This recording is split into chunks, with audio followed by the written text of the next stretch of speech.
mga auntie! Second day in Siquijor. And today, I have my cousin who's taking me around.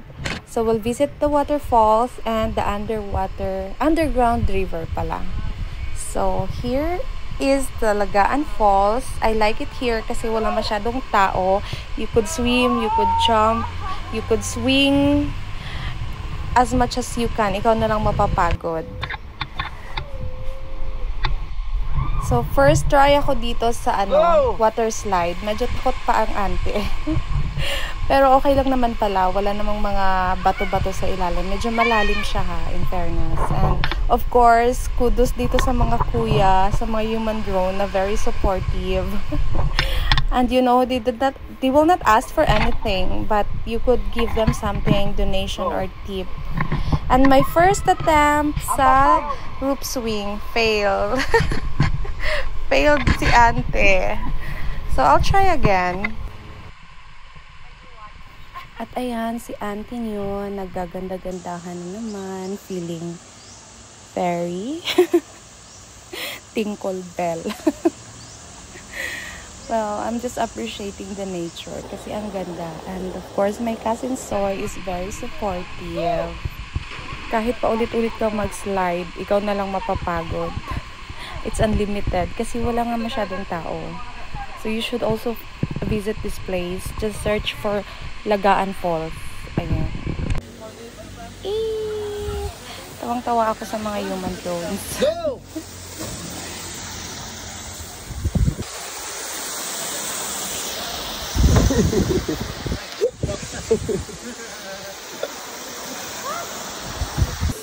And finally, nag-try na ako sa higher platform. And there you go. Medyo nakakatakot pero carry. Next stop is the underground river. Ano ba to? River at saka cave. So, this is the place. Diyan kayo magpa-park under the big and old mango tree. We're ready. Are you ready? We're ready for another adventure. Manulod may ugwet. So, yung entrance fee or yung tour pala is $250 per head. And your life jacket and the flashlight is included. And we will have a tour guide. And the tour guide is ano lang, tip. Nasa inyo kung magkano. The way to the cave under sa Carabao ni or baka di ay? Baka. Pila man ni ka oras ato ang tour, sir? Ma'am, mga 40 minutes siguro, ma'am. 40 minutes. Oh, depende sa ato, ma'am. Og daghan tang pics. Cardo da pa. Joker ko ya.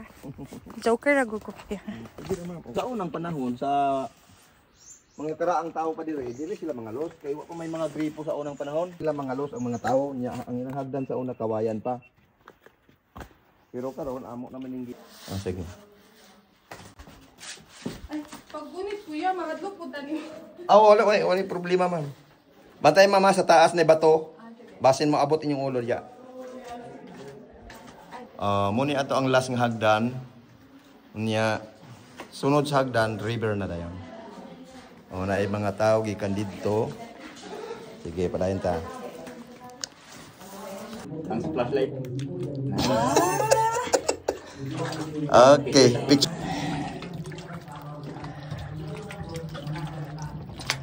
This is what you call experience.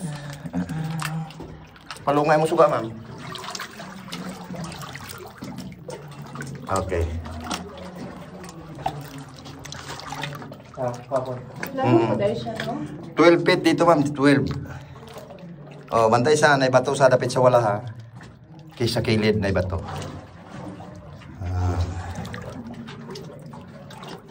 Who discovered this cave? Ang mga katigulangan diri, ma'am, ingon silang kini nga cave 1,000 years na ni. Oo, pero i-open na siya sa public 2018. Oo, 6 years na. Pero tapos pag pandemic sirado to mga 2 taon.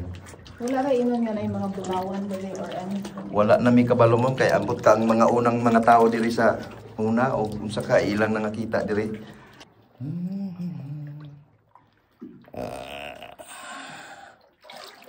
Let's go. Okay, let's go. Sunod ra mo na ako ha. So, dili para sa dire nga langoy, galangoy giga.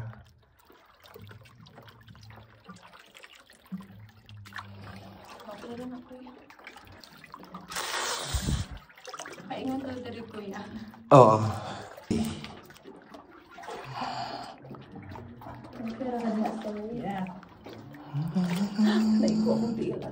Amping lagi ma'am kay masamal niya imong tiil. Kung may mo ayaw na magsikat imong tiil.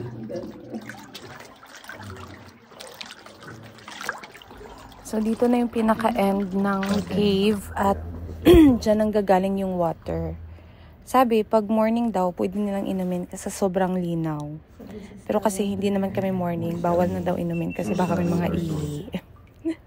But you know what? Sabi ni Kuya, ayan, may healing power daw yung water na to. Marami daw nagagamot. So, it would be nice kung ilublob mo pati yung ulo mo.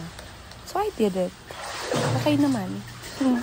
There's no harm in trying. Anyway, andun ka na sa loob eh.